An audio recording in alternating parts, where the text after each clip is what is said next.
the event that broke me. At age 4, my father abandoned me, and I wrote a short story in my head that explained why. That story read, I am not lovable.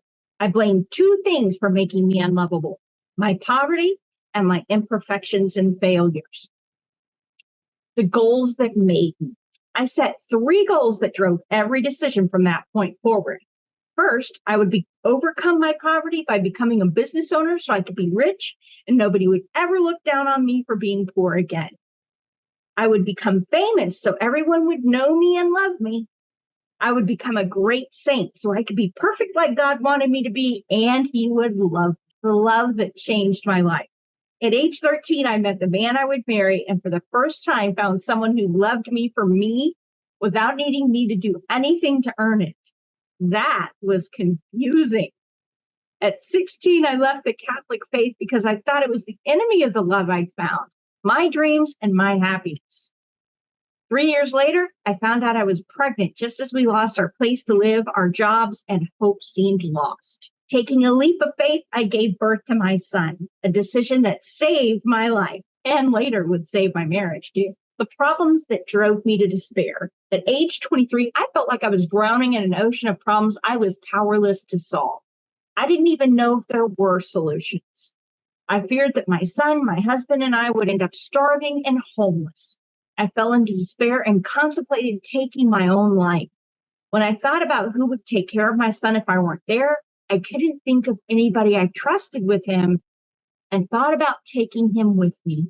The fact that I'd thought about taking my son's life, even for a moment, horrified me. I decided that no matter how long it took or what I had to do, I'd find a way to make his life better than mine. But just 4 years later, he was standing in my bedroom, looking in the eyes, telling me that not only was he going to kill himself, but exactly how he was going to do it. And he had a backup plan in case that first plan didn't work. I didn't know what we'd done to break our baby so badly that death was preferable to life, but I had to find out fast. Coming back to the faith. My search for answers led me back to the Catholic faith I'd left behind, and God began to help me turn my problems into profits. In 2004, I wrote my first book.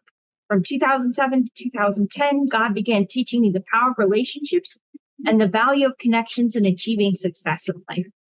In 2011, my husband and I started MV Creative Technology Services, our first semi-successful business. In 2012, I published my first book. In 2013, I began working with writers to help them become published authors.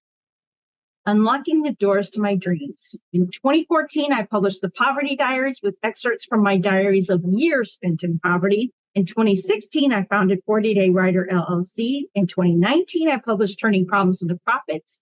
In 2020, I got invited to speak on stage in London for an international audience and received the Shine Legacy Award for Creative Strategy. In 2021, I began working with Joylyn and Ross of Path to Publishing. In 2022, I received a Literary Ambassador Award from Path to Publishing. In 2023, I received an Influential Women in Literature Award from And I Thought Ladies Media, surrendering it all to Christ. In May of 2024, I became homeless after years of digging in my heels and refusing to do what God wanted me to do, which is to teach people the very lessons he taught me about how to turn my problems into profits without charge. I wanted money. He wanted them to know how much he loved them. In August of 2024, I surrendered everything to Christ and put this course together for you. He is the reason I have every good thing in my life. He's going to help you turn every problem you faced in the past into today's opportunities for profit, and every problem you don't yet know how to solve into tomorrow's opportunities.